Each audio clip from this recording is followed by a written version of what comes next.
What's up, everybody? We are back with the aftermath of Onslaught, Marvel's greatest event of all time. I can't say that with a straight face. Anyway, John Delarose here at delarose.com. That's DELARROZ.com. You can head to the link in my description below, sign up for my newsletter, and get a free graphic novel. Pretty great. And then after that, you can head to Amazon and check out my other comics if you enjoy them, which I hope you do. Obviously trying to get people to read comics over on the channel here. And if you like the stuff that I review, if you like the way I review it, you're definitely going to enjoy my stories. Anyway, down to Onslaught, The Aftermath. This is an Epic Collection sized volume which collects Uncanny X-Men 338 through 340, so right after Onslaught. The annuals 96 and 97, so that's a big spread of time there, interestingly. X-Men 58 through 61, annual 97, and X-Men Unlimited 12 to 14. It also has a little bit of X-Factor 130 in there, and I'll get into the reason why that X-Factor book is included in here. So there's a whole slew of these books that like go right after Onslaught, and you can go all the way up through, I think, Matt Fraction's era. There's almost, I think, gosh, 250-ish unbroken issues if you count everything before Onslaught to that era that you can just read straight through in these kind of bigger volumes, which is kind of fun. So I read Onslaught last year. It is what it is. It's actually not as bad for X-Men as it is for like the rest of the Marvel Universe at the time. So X-Men just kind of continues along its merry way. We're at a point where Professor Xavier has been arrested because of his involvement. Magneto is now going by the name Joseph. He's de-aged, and he is trying to establish himself within the X-Men. Pretty interesting stuff there. So the main kind of core team hanging out around this time is like Storm, Wolverine, Bishop, Magneto, Rogue, Gambit, a lot of the cartoon X-Men, because that was kind of popular here at the time also. All right, a lot of Juggernaut stories starting in here too. These starts with X-Men Unlimited. X-Men Unlimited does these little like character vignettes, and it was a quarterly series at the time. And Juggernaut got trapped in this like ruby, which gives him his powers, by Onslaught, and the first stories here him kind of getting out of that, and actually very nice little character piece, kind of establishing Kane Marco again. The art's pretty nice in here. It doesn't go full 90s. I forget who does it, but Steve Epting actually does a lot of the art in this volume, and it's got 90s coloring, so it doesn't look as nifty as his stuff later with Fantastic Four and all that, but his pencils are really good. In this one, we get Archangel Reborn. He had metallic wings for a while after the whole Age of Apocalypse thing, and those are back to normal now. And this is where the art gets really, really into that bad Marvel 90s house look, which, it's not my favorite stuff. I don't even know who drew it. Who drew it?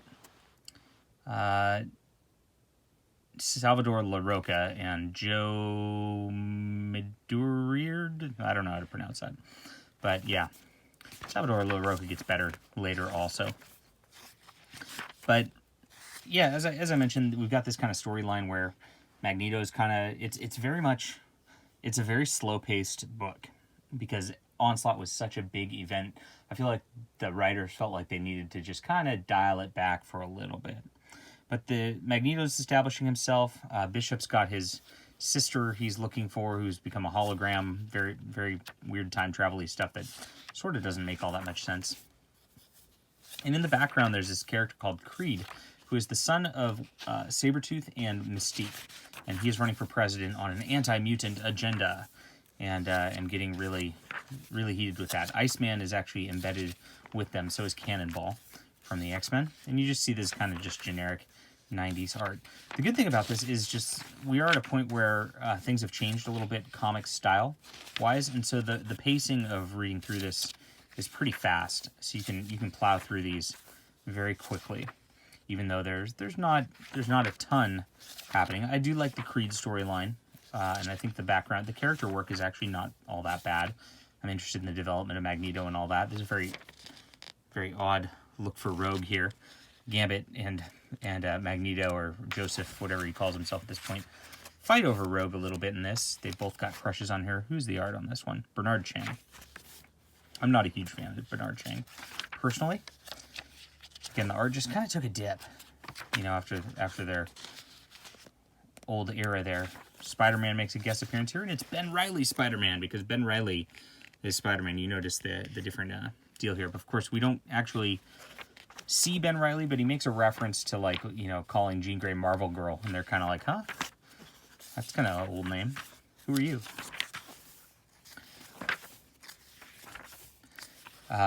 Other points of interest is Havoc, I guess, has joined the Brotherhood of Mutants and starts warning off the X-Men and stuff through here. And it's pretty fun. I like the main storylines of Uncanny X-Men and X-Men. They kind of cross over a lot. If you've not read the X books before, do not start here. I can tell you that right now.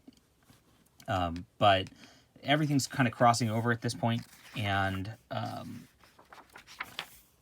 that makes it difficult to read if you don't have volumes like this. I definitely recommend getting a volume like this. And I believe we're into X Factor now, which Howard Mackie is writing X Factor. Howard Mackie really did not do a great job on Spider-Man so much during this era, but this X Factor issue was pretty decent. Enjoyable. And this is where Creed actually, spoilers, gets killed. And that's going to really reshape the universe that's going on here. A lot of anti-mutant sentiment is starting again after this, and we get a little background story with Rogue for the next issue, or not Rogue, Storm, I'm sorry. Onslaught, or, gosh, I'm getting these names through. There's too many characters in X-Men, I'll tell you that right now. But Juggernaut shows up in this next issue to kind of finish off this Storm storyline.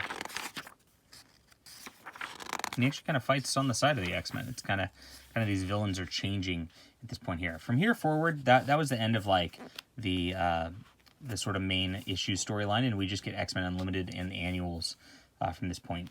This is a storyline where they go into space with Binary. This was nearly unreadable. Really tough. This is really a mixed bag.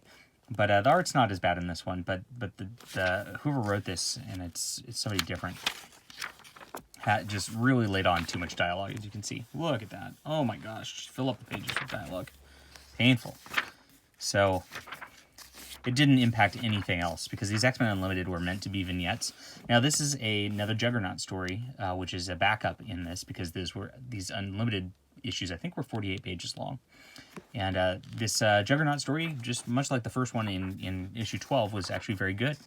Again, and we get a nice little personal story for Kane Marco, the Juggernaut. Into the annual now. This annual actually had a little higher quality, I think, than even the main storyline. We get the little Magneto, Gambit, Rogue triangle thing going on, even though Rogue's not really with Magneto. Jean Grey gets captured in this one and is taken into this pocket universe, and nobody remembers her except for Magneto, and nobody really trusts him.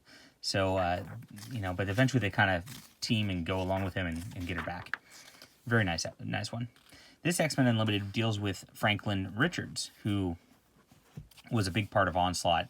He's really sad because his parents are disappearing. He blames Magneto for it and causes some trouble with his old pals. He's getting adopted by Gen X at this point. I think the art on this one's a little better too. So, solid stuff through here. Little personal vignette for Franklin Richards if you're into that, which I find enjoyable. And then we get one more issue here. I think that was probably those two, the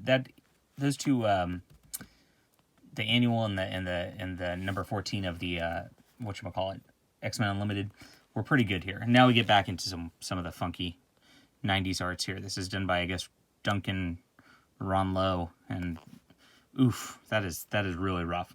So this is a really tough one to read. Oh my gosh, look at that's painful to look at. And the X-Men team up with the Brotherhood to fight this threat. This one was almost unreadable also, to end it. So a mixed bag. The main storylines were okay, and then a couple of those vignettes were good, and a couple of the annuals were good, but a lot of stinkers in here also. So the good news is, like I said, because it's that 90s pacing, it goes pretty fast. So if you want to go through on your X-Men journey, you'll have to continue this from Onslaught. And then we get into some other books. I think the Trial of Gambit comes up next in the series.